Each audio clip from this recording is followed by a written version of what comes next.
দুটা গাছ সবাই রোপণ করি এবং গাছ রোপণকে উৎসাহিত করি, তাহলেই আমরা অক্সিজেন পাবো। তা না হলে কি হবে? আমরা এই যে দেখেন প্লাস্টিকের একটি বোতল, আমরা এটি অবশ্যই বর্জনীয়, আমরা চাই না যে এই প্লাস্টিক ব্যবহার করতে। এই প্লাস্টিক করে কিন্তু দুদিন পর আপনাকে অক্সিজেন নিয়ে বের হতে হবে, অক্সিজেনের ফ্যাক্টরি করতে হবে। গাছ যেমন অক্সিজেন তৈরি করে, তখন আবার ফ্যাক্টরি করে অক্সিজেন তৈরি করতে হবে, সেই অক্সিজেন দিয়ে আমাদেরকে বাঁচতে হবে। সুতরাং আসুন আমরা সচেতন হই, যত মানুষকে সচেতন করি, যাতে আমরা বৃক্ষরোপণ করি, অক্সিজেনের প্রাকৃতিক কারখানা তৈরি করি। বৃক্ষ যার যার, অক্সিজেন সবার। প্রিয় দর্শক মণ্ডলী, আজ আমরা এসেছি বাংলাদেশের উত্তরবঙ্গের প্রবেশদ্বার সিরাজগঞ্জে। আর সিরাজগঞ্জের ইকোনমিক জোন প্রাঙ্গণ থেকে আপনাদের স্বাগত জানাচ্ছি আমি আবুল হোসেন। আজকে অক্সিজেনের ফেরিওয়ালা ফেসবুক পেজে গাছ, পরিবেশ, প্রকৃতি, অক্সিজেন, কার্বন ডাই অক্সাইড এবং আমাদের পৃথিবী রক্ষার্থে গুরুত্বপূর্ণ কথা বলবেন দৈনিক জনকণ্ঠের চিফ রিপোর্টার জনাব মোহাম্মদ কাউসার রহমান। প্রিয় দর্শক মণ্ডলী, ভিডিও দেখার জন্য আপনাদের আমন্ত্রণ জানাচ্ছি। আমার নাম কাউসার রহমান, আমি সাংবাদিকতা করি। প্রায় 35 বছর যাবত আমার সাংবাদিকতার বয়স, এবং এই 35 বছরের মধ্যে আমি ধরেন 20 থেকে 25 বছর আমি এই পরিবেশ প্রকৃতি নিয়েও কাজ করছি।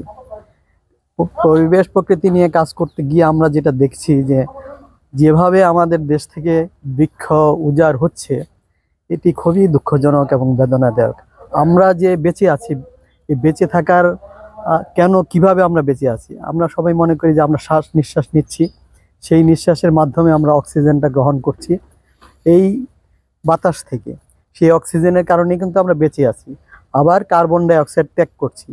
এই যে আমরা শত শত মানুষ, বাংলাদেশে এখন 18 কোটি মানুষ বা বিশ্বে 800 কোটি মানুষের বেশি, সবাই কিন্তু অক্সিজেন গ্রহণ করছে এবং কার্বন ডাই অক্সাইড ত্যাগ করছে। এই কার্বন কিন্তু যদি আবার রিফাইন না হতো, সেটা যদি আবার অক্সিজেনে পরিণত না হতো, তাহলে কিন্তু এই বিশ্বটা একটা মানে কি বলবো, যে কার্বন ডাই অক্সাইডের একটা খনিতে পরিণত হতো এবং চেম্বারে পরিণত হতো এবং মানুষ মারা যেত। এই যে কার্বন ডাই অক্সাইডটাকে আবার অক্সিজেনে পরিবর্তন করছে, কারা করছে, কে করছে, সেটা হয়তো আপনারা অনেকেই জানেন। এই যে আমরা গাছ, যে গাছকে আমরা সহজেই মানে নির্দয়ভাবে কেটে ফেলছি। একটা গাছ দেখলেই মানে কেন যেন মানুষ গাছ কিভাবে কাটে, গাছেরও তো প্রাণ আছে।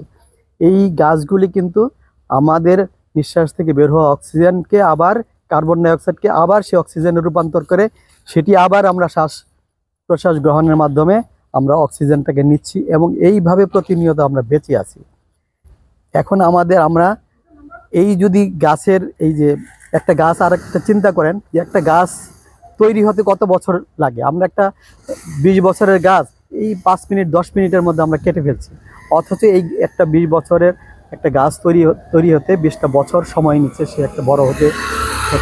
সুতরাং আসুন আমরা গাছকে রক্ষা করি, আমরা গাছ লাগাই, যাতে বেশি বেশি যে যেখানে পারি অন্তত বছরে একটা দুটা গাছ সবাই রোপণ করি এবং গাছ রোপণকে উৎসাহিত করি, তাহলেই আমরা অক্সিজেন পাবো। তা না হলে কি হবে? আমরা এই যে দেখেন প্লাস্টিকের একটি বোতল, আমরা এটি অবশ্যই বর্জনীয়, আমরা চাই না যে এই প্লাস্টিক ব্যবহার করতে। এই প্লাস্টিক করে কিন্তু দুদিন পর আপনাকে অক্সিজেন নিয়ে বের হতে হবে, অক্সিজেনের ফ্যাক্টরি করতে হবে। গাছ যেমন অক্সিজেন তৈরি করে, তখন আবার ফ্যাক্টরি করে অক্সিজেন তৈরি করতে হবে, সেই অক্সিজেন দিয়ে আমাদেরকে বাঁচতে হবে। সুতরাং আসুন আমরা সচেতন হই, যত মানুষকে সচেতন করি, যাতে আমরা বৃক্ষরোপণ করি, অক্সিজেনের প্রাকৃতিক কারখানা তৈরি করি, যাতে বেশি বেশি অক্সিজেন তৈরি হয়, আমরা বেঁচে থাকি, আমাদের পরিবেশটা নির্মল হয়। আসুন এই প্রতিজ্ঞা, আজ থেকে সেই প্রতিজ্ঞা করি। আপনারা দেখুন অক্সিজেনের ফেরিওয়ালা পেজ, ওখানে আপনারা অনেক সচেতনমূলক তথ্য পাবেন এবং নিয়মিত সেটি ভিজিট করুন।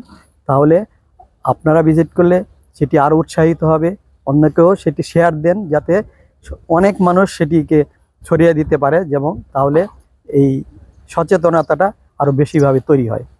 ধন্যবাদ।